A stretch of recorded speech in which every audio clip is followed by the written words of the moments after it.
Тууган уруктар өөп учурашса болобу? Аял эркек менен эркек аял менен тууган болсо дагы өөп учурашса болобу? Албетте жок. Бүгүн ушул жакыным деп кээде ушул шаарларда өзгөчө эркек эркек менен дагы известный популярный ошо артисттеги тамада дейби ошолор дагы өөшүп учурашып атканын көрүп кадимкидей жер карап жиркенип ошол жерден кетип калгың келет да, кетип дагы каласың. Өөп учурашканга болбойт. Мисалы сенин аялың бирөө менен өөп учурашып атат, же өзүңдүн досуң менен өөп учурашып атат, аяш менен ошондо аяш болуп калабы? Бул мекендешим болбойт. Да, аяш деген, ая дегени, сыйла дегени, урматта дегени, бирок аялыңды өптүрүп кой деген эмес, кучактатып, вальс бидирип кой, бийлетип кой деген эмес. Ар кимдин өзүнүн орду бар. Ит сөөгү менен, эшек кабы менен, тең-теңи менен деген сөз бар. Өөп учурашканга болбойт. Чындыгында болбойт. Билесизби, ушунчалык шахваты күчтүү тестостерон ушундай 100% пикке чыккан эркектер бар. Фигурный качок, каны кайнап турган, прям бетонду дагы тешип сала турган эркектер бар төшөк маселесинде. Ошондой күчтүү эркек менен аялыңыз учурашпаса, аялыңыз не деген ойлорго кетип калат, билесизби?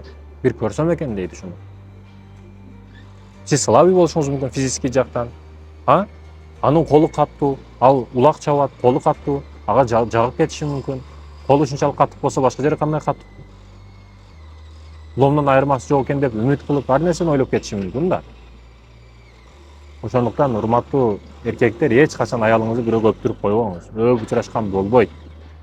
Келиниң да кайната болсоң, кайната болуп туруп келиниңди өппө, болбойт.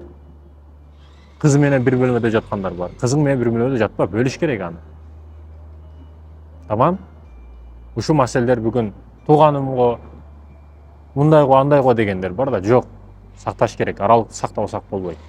Бүгүн телевиденияларга не деген нерселер чыгып атат? Кайненеси бунун келинин зордоп кетти, келини баланчаны зордоп кетти. Кээде шайтан уялып кала турган деңгээлдеги иштерди кылып атат адамдар. Ошондуктан мекендештерим, да, жаман көрүнсө мен жаман көрүнөйүн. Бирок токтотпосок болбойт бул иштерди, арам иштерди. Ушу өбүшүүдөн бир жеңил нерселерден башталат бардык нерсе. Ийгилик бир тамчылардан куралат. Бир чоң чокуну көрсөңүз кичинекей таштардан куралган. Ошол сыяктуу бул кичинекей арам нерселер кичинекей нерселерден башталат.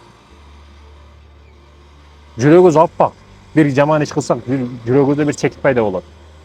Экинчи арам ишти кылабыз, дагы бир чекит пайда болот. Ошентип барып жүрөгүбүз капкара болуп калат. Анан биз арамды адал, адалды арам дей турган кылабыз да. Өзүбүзгө жол издеп калабыз. Ошондуктан өбүшкөнгө болбойт.